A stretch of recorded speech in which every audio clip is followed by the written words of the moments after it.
중국 사람들한테 마음속 갖고 있는 하나의 사상이 있어요. 뭐냐면은 그들은 용의 자손이다. 용의 자손이라는 강한 자부심이 있거든요. 용의 기원지. 이로서의 홍산 문화가 중국 그 역사 연구 또 고고학 연구에서의 큰 이정표가 된 거죠. 그게 중화민족주의를 만들어가는 형성하는 과정에서 이 시자형 목기가 큰 역할을 했다는 거는 지금 저기 생각해 봅니다. 홍산 문화를 연구하는 과정에서 흥융화 문화 연구가 되고 조보고 문화 연구가 되고 또 화가자 마청 문화도 연구가 깊이 됐던 겁니다. 어쨌든 간에 홍산 문화라는 그 문화가 중국 내에서 조그만 문화로 이어진 게 그 연구되는 게 아니라 지금은 전 세계에서 중국을 연구한 학자들은 다 그 관심 갖고 보는 것이 홍산 문화가 된 거죠. 그래서 2000년대 들어서면서부터 중국 고고학계도 그 이전과 달라지게 그 인류학적인 측면에서 많이 접근을 해요. 그래서 이제 인류학자들이 참여를 해가지고 홍산 문화 그 시기에 사회는 어땠을까? 뭐 그런 연구도 지금 진행을 하고 있고 그렇게 하고 이제 그 홍산 문화의 그 인골이나 이런 거 가지고도 연구를 지금 계속 진행을 하고 있는 거로 알고 있습니다. 우리 역사의 진실을 탐구하는 역사대담. 지난 시간에는 동북아시아를 넘어서 인류 문명사의 보고인 이 홍산 문명에 대해서 알아보았는데요. 오늘 이 시간에도 인하대학교 융합고고학과의 복기대 교수님을 모시고 홍산 문화의 유적에 대해서 말씀을 나눠보기로 하겠습니다. 예, 교수님 안녕하십니까? 네, 안녕하세요. 예, 지난번에도 이제 그 홍산 문화에 대해서 이제 상세하게 말씀을 해주셔가지고 많은 도움이 됐는데요. 간단하게 홍산 문화에 대해서 좀 말씀을 해주시겠습니까? 홍산 문화라는 것은 이제 그 연대와 범위를 좀 말씀드릴 수가 있는데 지금부터 한 6,700년 전부터 시작을 해서 5,000년 정도의 붕괴되는 그 시간의 연속성을 가지고 있고 지역 그 분포 범위로 보면은 내몽고 동남부 지역하고 연영성 서부 지역이라는 넓은 지역에 분포하는 문화입니다. 이 문화는 주로 이제 그 우리가 흔히 알고 있는 옥기가 매우 발달되는 문화이며 또 돌을 주로 사용했던 그런 문화로 이해를 하면 될 것 같습니다. 예, 이런 그 홍산 문화라는 게 문화도 하나의 그 지역이기 때문에 그 지역에는 아무래도 많은 사람들이 거주하고 있었겠죠, 그죠? 그래서 오늘은 그 거주했던 그런 흔적, 여기에 대해서 조금 저희들이 좀 살펴보고 싶은데요. 이러한 홍산 문화에 사람들이 살던 흔적의 어떤 그 중요한 특징이 어떤 것들이 있을까요? 우리가 흔히 이게 온돌도 거기서 뭐 발견됐다라는 이런 이야기들도 있더라고요. 뭐 온돌, 뭐 아궁이, 뭐 이런 거죠. 예. 그런데 홍산 문화의 어떤 그 유적 특징, 뭐 이런 걸 좀 우리가 봐야 되는데 그 홍산 문화 시기에 보면은 특히 홍산 문화 후기, 그러니까 지금으로부터 5,500년에서 5,000년 그 사이의 유적을 보면은 한 유적의 규모가 몇몇 평짜리가 나옵니다. 어떤 경우 심지어는 여유도 많은 유적들이 나오거든요. 그렇게 보면은 그때 당시에 한 지역의 사람들이 그 집단으로 모여가지고 이제 거주를 했다는 그런 것이 이제 확인이 되고, 근데 그 집단으로 거주한 흔적들을 보면은 굉장히 질서정연해요. 예. 질서정연해가지고 그 질서정연함을 가지고 우리 이제 그 당시 사회를 연구를 해야 되는 거죠. 그런 그 사회를 연구할 수 있는 그런 유적들이 매우 많이 발견됐다는 거죠. 예. 그래서 거기에서는 이제 뭐 유적들의 집자리 같은 경우 어떤 건 큰 것도 있고 작은 것도 있고 뭐 층차가 있죠. 층차가 있는데 이제 그런 것들이 그 전시대 유적이랑은 좀 굉장히 다른 형태로 이제 볼 수 있는 거죠. 예. 그럼 아까 말씀드렸는데 혹시 뭐 진짜 온돌 유적이라는 게 우리가 생각하는 그거하고 유사한가요? 그렇진 않습니다. 예. 그 아궁인데 예. 집안에 이제 그 돌을 사용을 해가지고 아궁이를 만드는 거거든요. 아궁이요? 아궁이를 만드는 건데 돌을 사용해서 아궁이를 만들면은 몇 가지 장점이 있어요. 그 장점 있는 게 계속해서 그 붕괴되거나 그런 걸 막을 수도 있고, 묘하게 또 돌을 사용해서 그 아궁이를 만들어 놓으면은 흙으로 하는 것보다 그 보온이 오래 갑니다. 그게 돌이 가열돼 있어서. 그래서 그 온돌 개념이랑은 좀 다르고 예, 이제 예. 그 부엌을 그 만들었다는 얘기가 되는 예. 거죠. 예. 그 사람들이 모여서 살았다라면 아무래도 이제 그 어떤 공동체가 형성이 돼 있었다는 건데요. 그렇다면은 아무래도 우리가 사회를 이야기할 때 제일 먼저 나오는 게 어떤 신분 구조라든가 이런 어떤 위계라든가 이런 것들이 발견이 되나요? 그리고 또 그와 연결돼 가지고 우리가 항상 그 뭐 무덤을 또 이야기하지 않습니까? 그 무덤도 그 사람들이 살았던 흔적, 그 다음에 어떤 신분과 관련돼서도 이야기할 수 있기 때문에 그런 특징은 어떻습니까? 많이 발견되죠. 예. 많이 발견되는데 그 아까 좀 전에 말씀드렸던 유적지였던 크기라든지 또 그 안에서도 그 집자리 같은 거에서 큰 집, 작은 집으로 나눠지는데 그 큰 유적지, 그리고 큰 유적지의 큰 집, 작은 집은 분명히 사회의 그 층차를 얘기를 해주는 확실한 증거예요. 그건 뭐 누구도 부인할 수 없는 그런 증거인데 그런 것들이 그 아까 제가 처음에 말씀드렸듯이 홍산문화 분포 지역에서 거의 다 확인된다는 거죠. 확인되는데 그 확인되는 것 중에서 가장 지금 많이 남아 있는 것이 그 내문고 적봉의 오한기 지역 이런 지역 같은 그 지역에 가면은 우리가 이게 유적인가 할 정도로 의구심을 가질 정도로 넓은 지역들이 그 유적들이 지금도 남아 있습니다. 남아 있는데 그 지역을 연구를 하다 보면은 거기서 이제 사회 층차는 분명히 이제 드러나고 또 그 무덤 같은 경우가 이제 그 사회 층차를 연구를 하는 데 있어서 하나의 중요한 그 지표가 되는데 그 무덤 규모라든지 아니면은 무덤에서 그 껴묻힌 유물들을 볼 때 홍산문화 시기에는 분명하게 사회 층차가 굉장히 엄밀하게 분리가 됐던 것 같아요. 됐던 것 같아요. 예.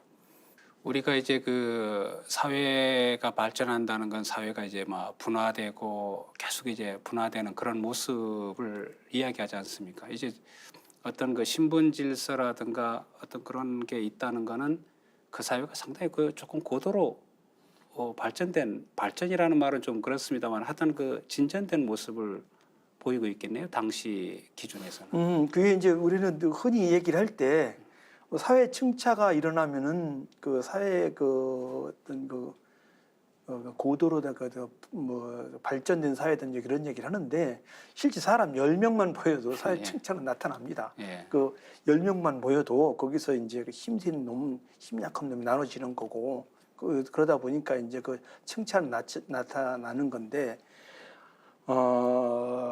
홍산문화 이전의 조보고 문화라든지 흥룡화 문화 단계에 비교를 해 보면은 홍산문화 후기에 들어서는 확실하게 사회 계층분화는 나눠지거든요. 나눠지는데 어떤 형태로 나눠지는지 그거는 정확하게 얘기를 할 수는 없어요. 그러나 적어도 서너 단계는 나눠지는 건 확실하게 보입니다. 서너 단계는 확실히 나눠지는 건 확실하게 보이는데 그 단계에서 이것이 어떤 권력형 그 집단 사회가 출현을 해서 움직였나 아니면은 그 권력형 사회가 아니라 어떤 그 부의 그 다소간의 어떤 그 층차인지 그건 확실히 분석하기는 어려운데 다만 제 추측으로 볼 때는 권력이라는 것이 분명히 존재했을 가능성이 매우 높습니다. 예. 특히 그 높이가 한 15m 정도 되는 피라미드 같은 무덤 형태가 나오거든요. 그 15m 정도 되는 그런 그 피라미드 형태라든지 그 밑변 같은 경우는 그건 한 그 전체 둘레가 보면 200m 정도 되는 그런 그 무덤들이 나와요. 그런 걸 보면은 그거는 권력형 사회가 존재하지 않으면은 그건 만들어질 수 없는 거거든요. 만들어질 수 없는 거기 때문에 그 이제 그 사람들이 많은 사람들이 얘기를 할 때 권력이라는 것이 언제 탄생됐느냐 그 문제를 이렇게 그 의문점을 가지고 연구를 할 때 적어도 홍산문화 후기에는 권력형 사회가 존재했다고 보는 것이 제 개인적인 생각입니다. 예.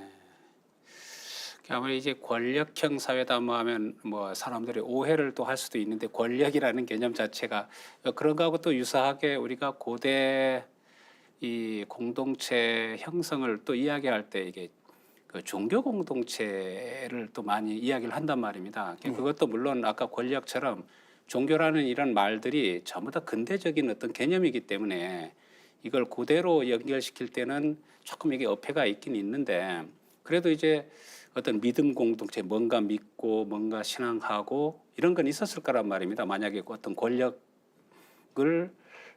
통해서 분화된 사회라면 우리가 흔히 그 홍산 문화를 이야기할 때 그런 현적으로 제단을 또 이야기를 많이 하지 않습니까? 그 홍산 문화에서 발견된 제단의 특징은 어떤 모습입니까? 먼저 하나 전제를 해야 될 것이 예. 그 고대인들이 집단을 형성을 하는 거는 혈연적인 그 집단 형성도 있지만은 종교적인 집단 형성이 가장 큽니다. 그건 누구도 부인할 수 없는 것이고 지금까지도 보면은 가장 큰 집단들은 종교 집단입니다. 국가라는 거는 계약 관계에서 형성이 되기 때문에 내가 저 나라에 포함돼서 어떤 베네핏이 있을까 하는 것을 가지고 그 나라를 가는 거지. 그 나한테 이익이 없으면 그 나라 나오면 되는 거거든요. 우리가 이민 가는 거랑 똑같은 거죠. 그런데 그런 어떤 계약 관계가 아닌 정신적인 집단은 거의 종교적인 집단입니다. 종교적인 집단. 종교적인 집단이 되기 때문에 고대에도 집단을 이뤘다는 것은 거의 어떠한 그 사상, 그 종교였던 그런 하나의 집단을 움직일 수 있는 시스템이 정신적 구조가 작동이 되고 있다고 봐야 되는 거죠. 그렇게 그 정신적 구조가 작동이 되는 그 시스템, 그걸 갖다가 이제 우리는 이제 현재 이제 종교라고 얘기를 할 수가 있는 거죠. 그러면은 대부분이 고대에서의 어떤 종교적인 시스템은 자기 개인적인 능력보다도 절대자와의 소통 관계거든요. 절대자와의 소통 관계인데 그 절대자의 소통 관계를 그 얘기를 할 때 절대자라는 거는 가장 무서운 거는 이제 우리는 뭐 그냥 지금 얘기하면 하늘, 뭐 하느님 또 뭐 여러 가지 이제 그런 추상적인 얘기가 되겠죠. 그 절대자와 소통할 수 있는 공간, 그 어떤 또 특별 지역, 이게 지금 이제 제단이라는 형태로 나타나는 거죠. 제단이라는 그 형태로 나타나는 건데 실질적으로다가 홍산 문화에서 제단 형태로 나타나는 가장 확실한 거는 우아량 1지점 그리고 동산치 유적 요 정도에서 확인이 되는 그런 형태거든요. 그런 형태인데 그 우아령 그 유적 1호 지점이라든지 동산치 유적 같은 경우 보면은 굉장히 정형화가 되어 있습니다. 굉장히 정형화되어 있고 거기는 일단 남북 방향이 정확히 맞아요. 일단 동서남북 방향을 맞춰가지고 어떤 그 특수한 그 지역을 만들어내거든요. 그 특수한 지역을 만들어내서 거기에서 그 하늘에서 소통을 하든 아니면 땅과 소통을 하든 그런 형태들이 이제 보이는 거죠. 추측을 하는 거죠. 그런데 거기서 이제 그런 데서 발견되는 유물 이런 것들이 소위 말하는 신과의 소통이다 해가지고 신상이 되는 거죠. 그래서 그 지금까지 많은 홍산 문화 유적들이 확인되고 했지만은 대표적으로 그 홍산 문화에서 그 제단이라고 할 수 있는 그 유적은 두 가지가 두 유적을 이제 볼 수가 있는 거죠. 두 유적을 볼 수가 있는데 특히 우아량 유적 같은 경우는 제1호 여신상에 출토됐던 그 유적 그 뒤로는 한 10,000평 이상 되는 넓은 공지가 그대로 있습니다. 그것도 그 돌담 있죠. 돌담으로 쫙 둘러가지고 지금 돌담이 다 무너졌는데 돌담이 쫙 둘러져 있는 그런 넓은 공지가 지금도 있습니다. 아마 거기서 어떻게 그 뭐 제천을 했는지 또 땅에다 제사 지는지 그건 모르겠습니다만은 아마 그렇게 넓은 지역을 만들었다고 그러면은 거기서 많은 사람들이 모여가지고 분명히 무슨 행위를 했을 거라고 생각을 합니다. 이런 재단의 우리가 모습을 이야기할 때 흔히 이게 천원지방이라는 말을 많이 하지 않습니까? 이제 그 재단의 어떤 형태를 보고 뭐 동서남북도 있겠지만은 방향이냐 네모나냐 둥그렇게 돼 있느냐 이런 것도 이야기하는데 어떻습니까? 홍산 문화의 어떤 재단들은 그런 특징적인 모습을 갖고 있습니까? 예. 뭐 보기에 따라서는 예. 이제 그렇게 볼 수도 있는데 예, 예. 어쩌면 무덤 같은 경우도 그렇게 나타날 수도 예, 예, 있거든요. 무덤 같은 게 그렇게 나타날 수 있는데 무덤을 재단으로 볼 건지 아니면은 이거를 그 어떤 하나의 무덤으로 볼 건지 그건 이제 별개의 문제니까요. 그 재단을 만들고 거기서 이제 그 천재를 올렸다. 어떻습니까? 여기에 그 재단에서 이게 제사유적이라는 걸 모든 사람이 그 동의는 하고 있나요? 또 그 다음에 아니면 이 재단에서 어떤 다른 용도로 사용된 경우도 보입니까? 재단은 거의 다 인정을 하는데 예. 우리는 그 재단을 만들면은 그 제사만 지낸다고 생각을 하는데 그렇진 않아요. 그 재단을 만들어 놓으면은 그 여러 각도에서 여러 방면에서 사용이 됩니다. 더더군다나 우리가 알고 있는 제사라는 것이 어떤 그 엄숙한 형태로 뭐 절을 하거나 뭐 그 주문을 외우거나 그럴 수도 있지만은 대부분이 그 축제 형태로 지낼 수 있는 거고 그러다 보니까 이것이 어떤 축제의 장으로 사람들이 모임의 장으로 볼 수 있는 것이 더 합리적이지 않을까 이렇게 생각을 해요. 예. 예, 이제 그 재단이 꼭 제사를 지내는 것만이 아니고 다른 어떤 축제장으로 사용된 그 제사의 그렇게 이제- 형태가 예, 예. 제사의 형태가 우리는 항상 엄숙하다고 생각을 하는데 예, 예. 그렇진 않을 수 있거든요. 제사를 어떻게 고대는- 지내느냐에 따라서 예. 이제 그래서 제사를 우리가 조금 좀 고정관념에서 벗어나면은 네. 그러면은 그 홍산문화 재단도 그 다른 문화 고대 문화 재단도 조금 더 다르게 이제 볼 수 있지 않나 하는 생각이 듭니다. 사실 우리가 어떻게 본다면은 제사는 엄숙해야 된다는 게 이게 유교 문화가 들어오면서 약간 그렇게 되지 않았나 하는 생각을 뭐 개인적으로도 사실 해봅니다. 왜냐하면은 이게 종교 사회학자들도 유명한 사람들은 보면은 제사는 축제다 하는 이야기를 항상 하고 있거든요. 특히나 이게 고대의 제사는 하나의 그 축제가 되고 있고 또 우리도 보면은 어떤 고대의 어떤 천재라는 것 자체가 거기서 이제 가무셰신이 행해진다든가 이런 것들은 보게 되면은 하나의 그게 축제의 장이다. 지금 교수님 말씀하시는 그런 것하고도 이제 연결이 될 수 있을 것 같습니다. 네, 그래서 저는 예. 그 우아량 그 일지점 유적지를 보면 그 넓은 터에서 사람들이 모여서 뭘 했겠어요? 서로 춤추고 제사를 지내는 것이 숭배의 대상을 즐겁게 해주는 거잖아요. 차라리 춤추고 노래해가지고 그 숭배의 대상을 즐겁게 해주는 것이 훨씬 낫다고 보거든요. 예. 그래서 그 다른 사람들이 생각하는 그런 재단과 제가 생각하는 재단은 좀 다릅니다. 예. 예. 그럼 이 그 재단에서 천문 관측의 무대로 보는 그런 그 일도 있더라고요. 그것도 충분히 가능하죠. 충분히 가능한 일이죠. 충분히 가능하죠. 예, 그거는 고대에는. 그 재단이라고 만드는 그 지역은 가장 의미가 있는 데다 만들거든요. 의미가 있는 데다 만드는데 고대에서 가장 무서운 거는 특히 한민족들, 북방민족들한테는 가장 무서운 거는 기후거든요. 날씨, 바람이 언제 부는지 이거를 그 측정을 해내려고 그러면 결국 천문을 관측하는 수밖에 없는데 그 천문을 관측해서 알아내는 건데 그 천문을 알 수 있는 지역에다 재단을 설치하는 것이 가장 합리적일 수가 있는 거죠. 예. 그게 그래서 이제 그 제사장이 천문을 딱 보고 이제 그래서 야 이거 어떻게 될 것이다 이래가지고 이제 예언을 해가면서 제사를 지내면은 훨씬 더 사람들이 더 그 참여도가 높겠죠. 그래서 저는 그 제단이라는 거하고 그 천문을 관측하는 거는 같이 연동이 된다고 봅니다. 예. 사실 어떻게 본다면 그 천문 관측이라는 게 당시에 가장 큰 힘이었기 때문에 앞에서 말씀하신 그 사회 어떤 그 권력 구조하고도 이제 연결돼서 아니면 아까 뭐 신앙 공동체라든가 종교 공동체라는 개념하고도 뭐 연결될 수 있을 것도 좀 같습니다. 그래서 그런 신뢰가 하나가 뭐냐면 강화도 참성단이거든요. 예. 강화도 참성단 분명히 그 제사를 지내는 그 제단이 맞아요. 그런데 조선시대 때는 서울에서 천문을 관측하다가 문제가 생기면 마지막으로 보정하는 데가 강화도 참정단이었습니다. 그렇기 때문에 그 천문관측과 재단은 거의 같이 연동이 되지 않았나 이렇게 생각을 합니다. 예. 더더군다나 홍산문화가 분포했던 그 지역은 기후 변화가 굉장히 변화무쌍해서 예. 그 여성들이 살기가 어려운 지역입니다. 그 지역들이 여자들이 가장 무서운 거는 추위거든요. 추위인데 홍산문화 그 지역은 날씨 변화가 9월만 넘어가면 언제 어떻게 변할지도 모릅니다. 그 유적은 신성구역이었어요. 그 우아래 유적 범위 내에서는 주거 유적은 거의 안 나옵니다.